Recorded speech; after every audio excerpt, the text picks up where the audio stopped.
सदगुरु महाराज की जय। प्रकरण 23 चौपन नंबर 44। सब जीमी पर से जदा किया फिरस्ते घस पेशान। पर होए नहीं हकीकी दिल बिना, पर हुए ना हकीकी दिल बिना, हकीकी दिल बिना होए ना। अर्थात ये दिल मोमिन अर्जुबान, मोमिन का दिल होने के लिए हकीकी दिल चाहिए। ये कहानी कहाँ की है? प्रसंग है मोमिन की महत्व, मोमिन का महत्व। प्रसंग है ब्रह्म सृष्टियों की रहनी की। ब्रह्म सृष्टि कौन है? ब्रह्म सृष्टि तो वो है जिनके विषय में खुदा ने अपने घर, अपने धाम को उनका दिल बनाया है।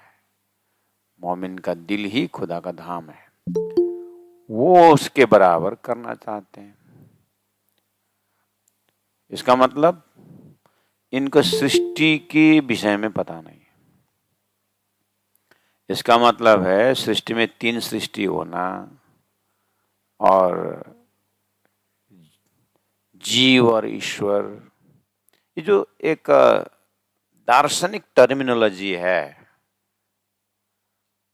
इसके विषय में इनको शब्द का ज्ञान नहीं। अर्थ का ज्ञान हो भी सकता है लेकिन भाव अर्थ इनको पता नहीं। क्योंकि जबकि आम खास खासल खास करके कहा है और इधर कहा है ब्रह्म सृष्टि, जीव सृष्टि, ईश्वर से ब्रह्म सृष्टि करके कहा है। एक स्वप्निक जीव करके कहा है और एक हकीकी जीव, हकीकी चेतन, एक ब्राह्मिक कॉन्सेप्ट की बात कही। इनको लोकेशन ही पता नहीं लग रहा और हम ही मोमिन बोलते हैं, हम ही मोमिन बोलते हैं। न मोमिन का कोई आचरण है, न खान पान है, न कुछ है। तो 12 मोमिन को 12 सुंदर शाह जो दिल्ली में थे, तो उस समय मुल्लाओं ने पूछा था, वो काजियों ने, कि तुम लोग अपने आप को मोमिन कहलाते हो लेकिन तुम्हारा नमाज किया हुआ दिखता नहीं। तो लाला जी महाराज ने कहा, वो नमाज तो जो तुम बोल रहे हो ना 5 बार नमाज, वो तो तुम्हारे वास्ते। हमारा तो श्वास श्वास नमाज है। हमने जीवन खुदा के लिए दे रखा है। हमारा तो श्वास श्वास नमाज। ये ब्रह्म सृष्टियों की रहनी और जीव की रहनी में इनको फर्क ही नहीं दिखाई दे रहा है। शब्द तो वही है, नमाजी है, प्रार्थना ही है, लेकिन प्रार्थना में जीव दर्जा का प्रार्थना, ईश्वरी दर्जा का प्रार्थना, ब्रह्म सृष्टि का दर्जा का प्रार्थना थोड़ी नहीं बराबर होता है। ये चीज को प्राण जी हाईलाइट कर रहे हैं।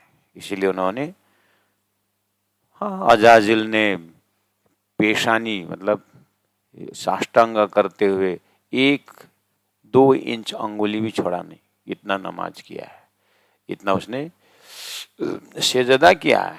कहानी है कुरान में। तो क्या ब्रह्म सृष्टि हो गए? ये प्रसंग आ रहा है। अजाजिल ने किया है, पता है। अजाजिल ने धरती का 2 अंगुली भर भी जमीन नहीं छोड़ा। वो तो प्राण जी बोल रहे हैं, वो तो पुराण में विष्णु भगवान ने सृष्टि रची परमात्मा के आदेश से। वो सृष्टि रचना ही है, उसका आदेश पालन करना है। तो सृष्टि रचना, सृष्टि को पालन करना, वो तो कार्य ब्रह्म है। कहाँ ब्रह्म सृष्टि और कहाँ कार्य ब्रह्म? तुम कैसे कंपैरिजन कर रहे हो? 2 अंगुली भर भी जमीन नहीं छोड़ा, नमाज किया, तो क्या ब्रह्म सृष्टि है? वो ब्रह्म सृष्टि की कीमत समझा वो?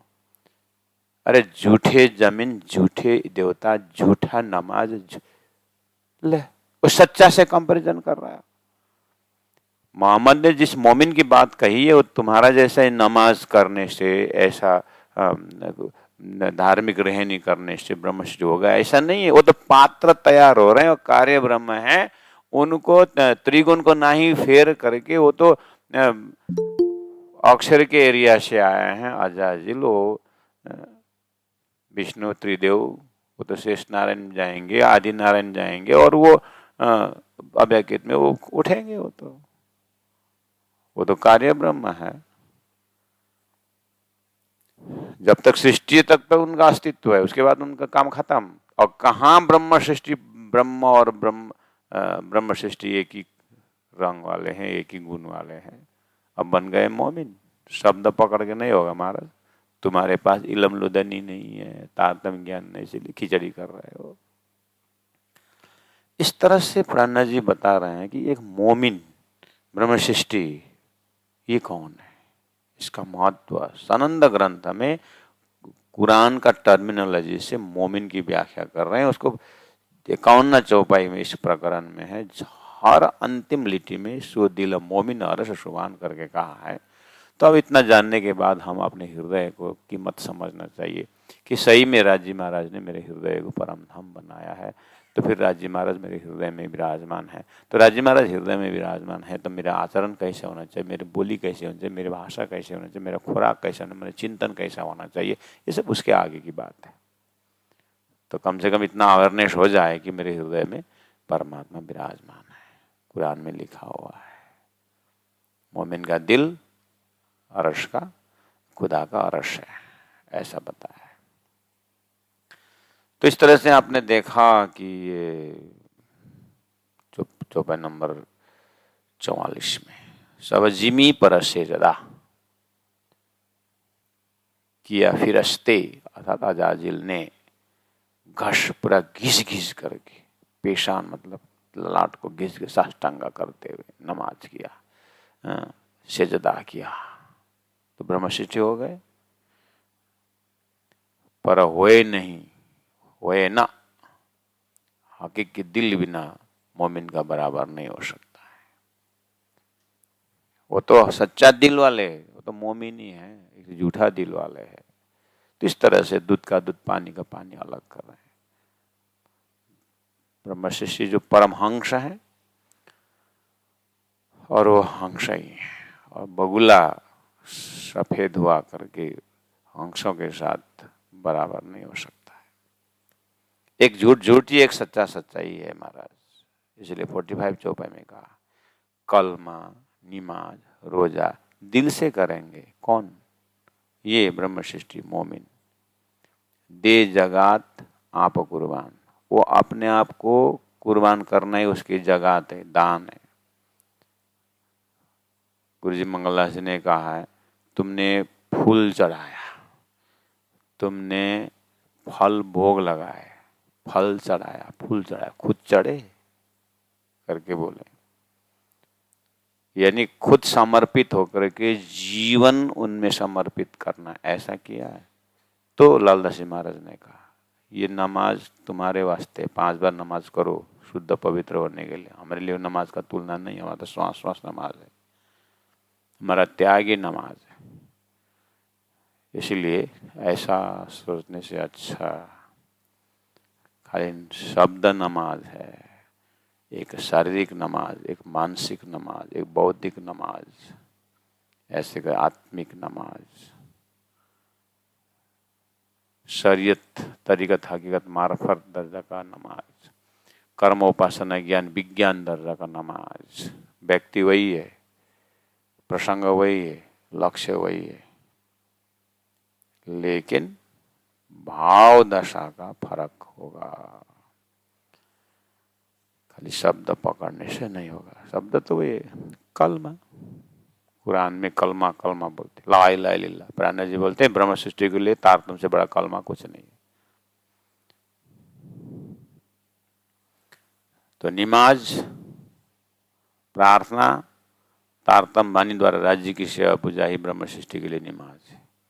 रोजा, व्रत बसना,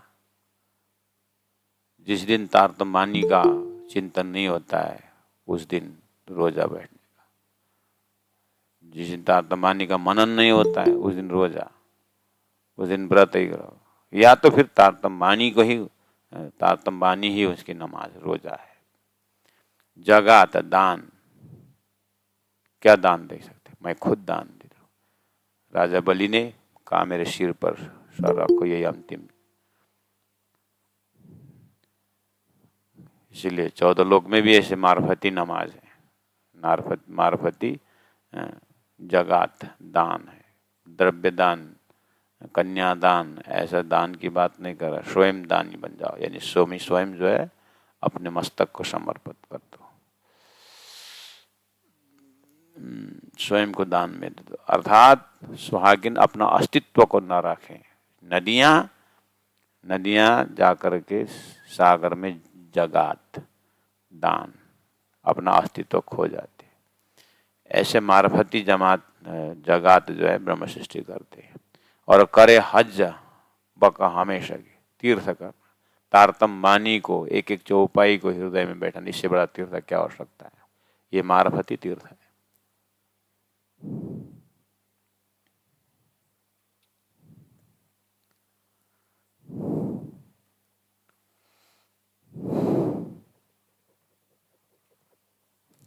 हालांकि इससे चिंतन में भीड़ नहीं होती है, लेकिन है, जगह तो है। भीड़ तो तीर्थों में होता ही है, तो तीर्थ में भीड़ होना ही चाहिए, नहीं तो जीव को कैसे पार हो, कैसे शुद्धिकरण होगा। और तीर्थों में भीड़ एक कर्मकांड का भीड़, ऐसे थोड़ी होता है। कर्मकांड का भीड़ नहीं है, तीर्थ में भक्तों को भीड़ है, अच्छी बात है। शादी के भीड़, वनभोज के भीड़ है, और रेलवे स्टेशन के भीड़ से अच्छा तो मंदिर का भीड़ अच्छा है ना। तो उसके आगे तो बहुत है, लेकिन मंदिर में भीड़ होने से ही, तीर्थों में भीड़ होने से ही, तीर्थ जाने से ही राजी महाराज का प्रेम उदय हो गया, ऐसा नहीं। इसलिए ये तीर्थ में भी शरीयत लेवल का तीर्थ यात्रा, तरीकत लेवल का तीर्थ यात्रा होते होते मार्फती दर्द का तीर्थ यात्रा तो राज्य की वाणी पढ़ो पढ़ाओ, ध्यान करो, चिंतन करो, आए न गए हादि नाम, स्वयं तीर्थरु बन जाओ, वो मार्फती। स्वयं प्रेममय बन जाए, प्रेम स्वरूप बन जाए, ये मार्फती। भले अंगुली में गिने 2-4 होंगे, ऐसे नहीं कि होते ही नहीं, ऐसी बात नहीं है। बस प्राण जी उस दर्जा से बोल रहे हैं, सनंत के ग्रंथ के माध्यम से उन तत्कालीन लोग अपने मोमिन को दावा लेकर के अनर्थ करने वालों के लिए बोल रहे हैं। लेकिन वो हमारे वास्ते है, हम भी तो सुंदर सा तो हो गए, तो हो गया करके बोलने वाले। बानी खोलना, पढ़ना, चिंतन करना तो है ही नहीं। बस 7 रुमाल में बांध के रख दिया और बस 2-4 आरती गाय ली, बस उसके बाद गाओ नाचो, उतना से नहीं होगा। ऐसा गाना चाहिए, नाचना चाहिए, सही बात है, लेकिन समझ कितना लगेगा। इसलिए अंदर की जो रूहानी प्रार्थना तो कोई मेजरिंग रड नहीं है उसका आचरण में थोड़ा बहुत, बोली भाषा में थोड़ा बहुत पता चलता है। इसलिए वाणी से अपने आप को, या प्राण जी की जीवनी से, प्राण सदगुरु की जीवनी से अपने आप को, अपने चेहरा को देखना होगा, आत्मिक लक्षण को। नहीं तो यह बता दिया ना, करे हजा बक्का हमेशा की, उनका चिंतन तो सूरत एक राखे मुल मिलाए माए। बाहर का पट बंद कर, अंदर का पट खोल और मुख से कुछ न बोल। करे हजा बक्का हमेशा की, ऐसा तीर्थ होता है इनका तीर्थ यात्रा। ये दिल मोमिना अरस सुभाना, ऐसे मोमिन को दिल को सुभान, अरस को धाम कहा है। अब आइए चौपाई नंबर 46 में। आज इस प्रकरण 51 चौपाई है, टोटल पूरा करना है, तो 46 चौपाई में चले। जिन चाँद नूर देखिया, जिन चाँद नूर देखिया मोहम्मदी, सोई रोजे रमजान। न जाने दिल मुर्दा मजाजी है, ये जाने दिल मोमिना सुभान। चाँद, चांदनी चंद्रमा, नूर सूर्य, देखिया मोहम्मदी, मोहम्मदी नूर, मोहम्मदी चांद देख लिया अगर तो फिर मानो सोई रोजे रमजान, उसी दिन रोजे होगा, उस दिन रमजान होगा। हाँ, क्या चीज है ऐसा? ये कुरान का टर्मिनोलॉजी है। रमजान, रमजान का महीना, श्रावण महीना में 40 दिन रोजा बैठते हैं, 40 दिन बिल्कुल पानी नहीं पीते, थूक नहीं निकलते, इतना कठोर, दिन भर ऐसा बिना पानी पिए। सूर्य अस्त होने से भी नहीं होगा, चांद दिखनी चाहिए, बस चांद दिख लिए तो फिर अब खाना शुरू करो, जब तक चांद दिखता रहे खाते रहो, खाते रहो, खाते रहो, रात भर खाते हैं बस। कल दिन भर पानी भी नहीं पीना, पानी भी नहीं पीना, और चांद को देख करके 3-4 बकरी खा लिए, मांस किया, दारू पी, सब कुछ की, और कल दिन भर रहे। ऐसा रमजान से पहुंचोगे खुदा का बार, क्या रमजान है ये! महाशरीयती कर्मकांडी का भी अंतिम हद है। इसलिए प्राण जी खंडन कर रहे हैं। तुम क्या समझे? हाँ, रोजे रमजान खाली सानंद की बात नहीं है, कलश ग्रंथ में हिंदुओं को भी देखो, आज एकादशी है, दूसरे दिन पियादशी शुरू हो जाता है। हो गया मार्फत, एकदम विज्ञान दर्जा का ज्ञान हो गया। हम तो भक्ति गए, हम तो भक्ति करते हैं, करते करते उनको तो दारू पीना ही धर्म हो गया। मतलब जातले पाको मुझे तो जात ने मिला हुआ करके धर्म ही हो गया उनका। प्राण जी गीता में कहा है कि भगवान कृष्ण ने अधर्मम धर्मम मान्य, अधर्मों को ही धर्म मानते हैं कलयुग में, यही तो है। इन चीजों को प्राण जी यहाँ पर खंडन वर्णन कर रहे हैं। बोले जीना चांद नूर देखिया मोहम्मदी सोई रोजे रमजान। देखो उन लोगों को रमजान के सावन के महीने में रोजा बैठते हैं, व्रत बैठते हैं। कैसा कि सूर्य अस्त हो और चांद दिखाई दे तो खाना शुरू। जिस दिन चांद ढल गया, सूर्य उदय हुआ, खाना बंद। पानी भी मत पीना, थूक भी मत पीना। किन पिउनु पर्यो त? अघि भुँडीभरि बाख्रा हालिहालेको छ, किन पिउनु पर्यो त? दिनभरि बोतल लगाएको छ, किन? रातभरि बोतल लगाएको छ, दिउँसो किन पिउनु पर्यो? हो त्यसो कुरा गरेको। अब प्राणजीले भन्नु, अब प्राणजी ने कहा, क्या कहा? जिन चाँद नूर देखिया मोहम्मदी, जिन्होंने मोहम्मदी चाँद देख लिया। कहने का मतलब मोहम्मद ने भविष्य बोला था, आखिरी मोहम्मद आएंगे, मोहम्मदी प्राण जी। मोहम्मदी प्राण जी ने दिखाया हुआ चाँद सदगुरु महाराज, मोहम्मदी प्राण जी ने दिखाया हुआ नूर तारतम द्वारा अक्षरातीत, जिन्होंने देखा, वास्तव में वो रोजा है और वो रमजान है। वास्तव में रमजान क्या है कि सदगुरु महाराज चंद्रमा, तारतम ज्ञान का शीतल चंद्रमा का ज्ञान द्वारा परब्रह्म परमात्मा का शीतल छाया, परब्रह्म परमात्मा का सान्निध्यता, ये जिन्होंने पाया, वास्तव में वो दिन व्रत है, वो दिन रमजान है। और नूर सूर्य, सूर्य वंशी में मोहम्मद प्राण जी, चंद्र वंशी में सदगुरु महाराज, एक ये भी है। दूसरा चंद्रमा जैसा तारतम्य ज्ञान ले आए और उसका फैलाव सूर्य की तरह फैला दिया प्राण जी ने। ऐसे सदगुरु प्राण जी का चांद और नूर समझ में आया जिनको, जिन्होंने देखा सोई रोजे रमजान। ये जो गहराई, जो मार्फत, तारतम्य ज्ञान का चांद रज्जी महाराज का शीतलता, तारतम्य ज्ञान द्वारा नूर राज्य का सृष्टि का प्रकाश जो है, ये कौन जाने, ये न जाने दिल मुर्दा मजा जी। ये जो झूठे लोग मुर्दा जैसे जीव क्या जानते हैं ये तो जाने दिल मोमिन अरश शुबान। ऐसे अर्थ और इतनी गहराई की बात तो वो मोमिन जानते हैं, जिनके अरश को, जिनके हृदय को खुदा ने अरश बनाया है, वही मोमिन जानते हैं। इसीलिए सुदना रोजे रमजान की, खबर नहीं रोजा क्या है, रमजान महीना क्या है, जानते नहीं है। न चांद सूरज पहचान, न चांद रूप सदगुरु महाराज का तारतम्य ज्ञान समझा, न सूरज रूप महामती प्राण जी का तारतम्य का फैलाव पाताल से परम धाम तक समझा। ऐसे दावा कर दिया, करे शरीकी गिरो रब्बानी।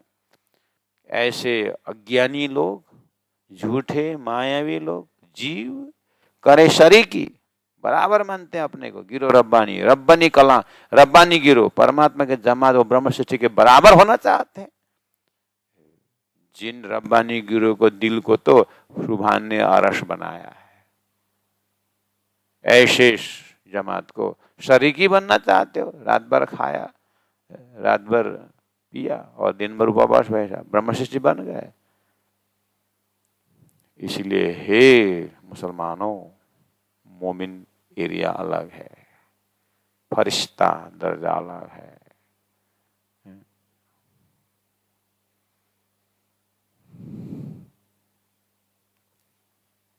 और ये बात कुरान में है, लेकिन तुम समझते नहीं, क्योंकि तुम्हारे पास इल्म लुदनी नहीं है। और इसका गहराई मार्फत अर्थ खोलने के लिए तो 1000 साल बाद बोला था, और भाई आवेंगे आकर बोला था। तो वही भाई तो अर्थ कर रहे हैं, वो ब्रह्म शिष्य तो अर्थ कर रहे हैं। सुदना रोजे रमजान की, न चांद सूरज पहचान, करे शरीकी गिरो रब्बानी, जो दिल मोमिन अरश शुबान। अब ये कैसे समझ में आएगा? बोले जब ले उठा सी रूहें लुदनी, रूहें आत्माएं जब लुदनी तारतम्य ज्ञान लेकर के अंदर सोया सुसुप्ति जीव को जब उठाएंगे, तब वो उसी सब पहचान, तब जा करके सारा पहचान होगा, तब वो उसी सब पहचान, तब संपूर्ण शब्दों का अर्थ लग जाएगा।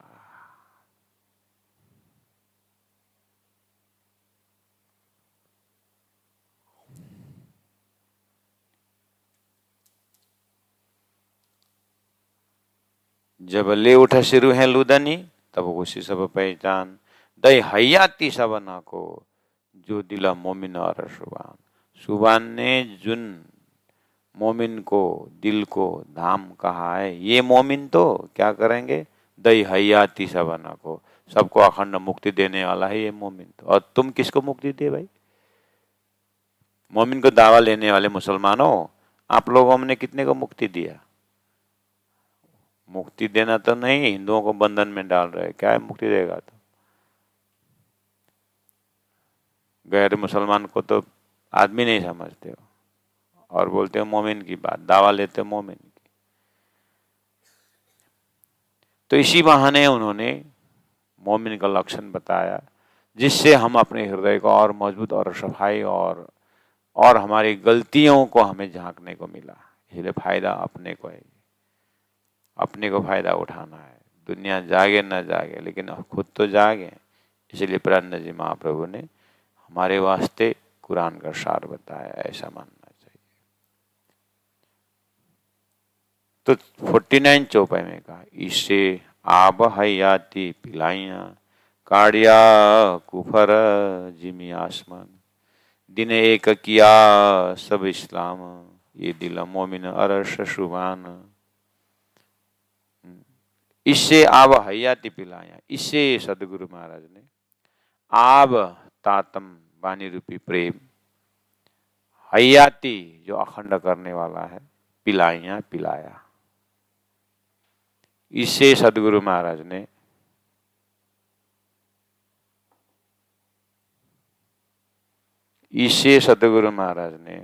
आब पानी, प्रेम रूपी पानी, हयाती अखंड में पहुंचाने वाला पिलाया। सदगुरु महाराज ने तारतम वाणी रूपी अखंड धन पिलाया। और उससे क्या हुआ? अक्षर अक्षरातीत जाहिर हुए, परादशा प्रेम लक्षण भक्ति द्वारा दिव्य परम धाम को हृदय में रख पाए। अब पानी डाला हुआ ग्लास, पानी का ग्लास, दारू रखा हुआ, दारू का ग्लास, दूध रखा हुआ, दूध का ग्लास। अज्ञान में संसार रखा था हृदय में। अब थ्योरी ऑफ सब्स्टिट्यूट हुआ तो वो अक्षरातीत परब्रह्म परमात्मा का खजाना, परम धाम, प्रेम भाव भक्ति हृदय में उदय हुआ। तो काड़िया, कुफर, जिमी, आसमान। अब ये जिमी धरती के ऊपर, आसमान 7 लोक में कर्म का मार्ग से जाने वाले, उपासन मार्ग से जाने वाला, ऐसा रॉन्ग, गलत, झूठा लक्ष्य था, वही कुफर बन करके माया रूप होकर के हमें खींच रहा था। काड़िया हटा दिया, माया गई, पोताने घर हो गया। उसके बाद सदगुरु के तारतम्य ज्ञान ने क्या किया? दीन एक किया सब इस्लाम, सभी धर्मों का एक मालिक परब्रह्म परमात्मा जाहिर कर दिया। किसने? इससे के क्या है, ये कैसे का इलम, ये सदगुरु महाराज का ज्ञान है। दिन एक किया यानी एक परब्रह्म परमात्मा की भक्ति जाहिर कर दी। सब इस्लाम, सभी धर्मों का सार एक एक बोलते थे, सदगुरु महाराज ने एक परब्रह्म परमात्मा जाहिर कर दिया। वही इससे को दिल को मोमिन और शुभान, ऐसे ऐसे सदगुरु महाराज सुंदर भाई आत्मा को, आत्मा के हृदय को शुभान ने अपना धाम कहा है।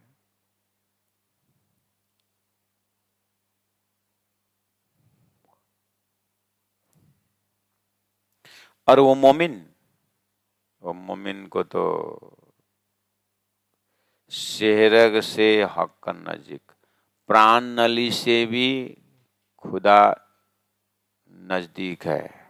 किसकी बात है? किसके प्राण? शेरक से नजदीक, किसके? शेरक से हक नजीक, प्राण नली से भी नजदीक में परमात्मा विराजमान है। किसकी प्राण नली? ब्रह्म सृष्टि की प्राण नली, जीव की प्राण नली नहीं है। जीव की प्राण नली झूठे, झूठे जीव का तो श्वास भी झूठा, प्राण नली भी झूठा, झूठे में ब्रह्म नहीं रहते। शेरक से नजदीक मतलब उन आत्मा जो ब्रह्म सृष्टि परम धाम में है, जिनकी परात्म है। परात्म से देखो राज्य महाराज, शेरक से नजदीक मतलब राज्य ही उनके है, उन्हीं उनकी राज्य है। ऐसा अद्वैत वाला ही शेरक से नजदीक मोहम्मद ने कहा है। मोहम्मद के मुख से खुदा ने कहलाया हकीकत के मजल में कि मैं तुम्हारा प्राण नली से भी नजदीक हूँ, बोल दिया। आकर के रिपीट किया मोहम्मद ने, खुदा तो प्राण नली से नजदीक है। लेकिन इलमुद्दीन न होने के कारण समझ में नहीं आ रहा था। इलमुद्दीन तातमानी जैसे सदगुरु ने ले आए, सदगुरु ने परात्म देखा तो परात्म तो इतने नजदीक से हैं कि प्राण नली से भी नजदीक हो गए। इसलिए शेरक से हक नजीक कया खासल खास मकान।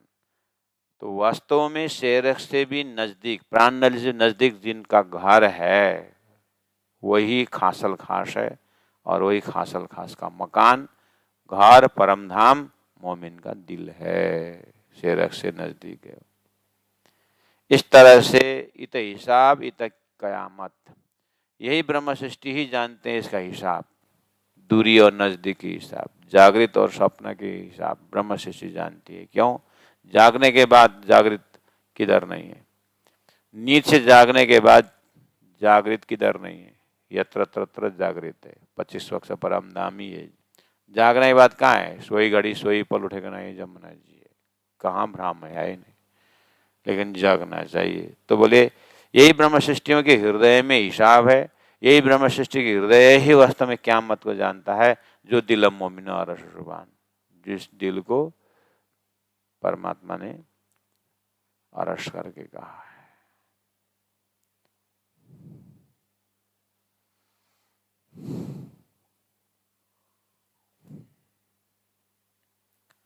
कहे मोहम्मद सिफत उम्मत की, मोहम्मद अव्वल के मोहम्मद, उधर कते वाले, आखिर का मोहम्मद मोहम्मद प्राणनाथ जी। कहे मोहम्मद मतलब आखिरी मोहम्मद मोहम्मद प्राणनाथ जी कहते हैं, सिफता उम्मत की करे अपने मुख मेहरबान। मेहरबान परमात्मा ने,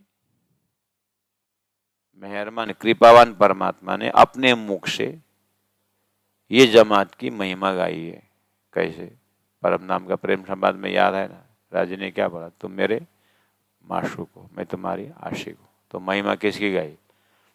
अरे तुम लोग मोमिन का दावा लेते हो, ये मोमिन का लक्षण को देख करके तो परमात्मा ने इनकी खुद अपने मुख से महिमा गाई है। और तुम्हारी महिमा किसने गाई है? बात करते हो। तुम्हें तो दुनिया वाले थूकते हैं तुम्हारे ऊपर, तुम्हारे कर्म को देख करके। न दया है, न कुछ सेवा है। बस जो जो गैर मुसलमान है उसको बस शैतान कहना। तुम्हारे ऊपर तो इतना पाप और इतना अज्ञान है तुम्हारे अंदर की पूछो मत। नहीं तो शेरक से हक नजीक, सही बात बोले हैं मोहम्मद ने। जागृत परात्म से देखोगे तो शेरक से नजदीक हो ही गया ना, आमने सामने। सागर और लेयर थोड़ी नहीं दूरी है, अग्नि और उसकी गर्मपना थोड़ी नहीं दूरी है, पानी और शीतलता थोड़ी नहीं अपने आप में दूरी है। ऐसे ब्रह्म सृष्टि और ब्रह्मात्मा और परम धाम ब्रह्म राज्य महाराज। तो ये जागृत की भाषा कौन समझे? तो जीव तुम तो समझोगे नहीं। इसलिए वही समझेंगे जिनको दिल को राज्य ने आरस बनाया, यानी ब्रह्म सृष्टि समझेंगे। इसलिए इता हिसाब, यही ब्रह्म सृष्टि में सृष्टि का हिसाब है। इसी ब्रह्म सृष्टि के हृदय में पाप और पुण्य का हिसाब है। यानी इनके पास समझ है, पाप और पुण्य का हिसाब है करके मौर लोक में जा करके यमराज का काम करना, ऐसा नहीं है। इसके क्लियर पिक्चर है, इत हिसाब इत क्यामत। इनके हृदय में ही क्यामत का ज्ञान है। इनके हृदय ही पता लगा चलता है कि किसका क्यामत होना है, किसको अजर अमर होना है। जो दिल मोमिन और सुबान, जिस दिल को मोहम्मद ने बहुत पहले ही, परमात्मा ने बहुत पहले ही सुभान ने अरश बनाया है। कहे मोहम्मद सिफत उम्मत की, करे अपने मुख मेहरबान। मेहरबान परमात्मा ही इन जमात सिफत को, उम्मत को सिफत करते हैं। कहे मोहम्मद, मोहम्मद साहब ने अपने आयत में कहा है कि खुदा मेहरबान है। परमात्मा आत्माओं की उम्मत की सिफत महिमा गाते हैं। इस तरह से प्रशंसा करते हैं ब्रह्मात्माओं की, खुदा करके करे अपने मुख पे मेहरबान। मेहरबान कृपावान परमात्मा अपने मुख से जो है उम्मत की सिफत महिमा गाते हैं। सोई जाने जामे हक इलम, सोई जाने वही जानेंगे हक इलम के जो जामा पहने। हक इलम का जामा पहनने वाले कौन है? मोहम्मद प्राणनाथ जी। दो जामा है, एक सदगुरूपी जामा, एक अक्षरातीत रूपी जामा। क्या जामा पहना हुआ? शरीर धारण करना। किसका शरीर धारण किया है? राजी महाराज के डायरेक्ट हुक्म से इस सुंदरबाई और प्राणनाथ जी ने वजूद धारण किए हैं। इसलिए ये कहे मोहम्मद सिफत उम्मत की, करे अपने मुख पे मेहरबान। सोई जाने जामे हक इलम। और जामे का अर्थ ये भी है, सोई जाने जामे हक इलम, जिसके अंदर हक का इलम है वही जानता है। जामे मतलब जिसमें हक का इलम है। तो किसमें हक का इलम? वही ब्रह्म सृष्टि में। इसलिए वही ए दिलम मोमिन और सुबान, वही ब्रह्म सृष्टि ही, वही ब्रह्म सृष्टि ही इस प्रसंग को जानेंगे। और उन्हीं ब्रह्म सृष्टि के हृदय को ही खुदा ने धाम बनाया है, न कि तुम खाली नाम मोमिन नाम लेने वाला हो, ऐसा नहीं है। इस तरह से 23rd चौपाई प्रकरण जो है सानंद का पूरा हो जाता है, जिसमें 733 733 चौपाइयाँ हैं अभी तक में। तो ये पूरा हो गया है। कहे मोहम्मद सिफत उम्मत की, कहे मोहम्मद सिफत उम्मत की, करे अपने मुख मेहरबान। सोई जाने जामे हक इलम, ए दिल मोमिन अरश सुबान। ए दिल मोमिन अरश सुबान। सदगुरु महाराज की जय, प्राणनाथ प्यारे की जय, प्रणाम।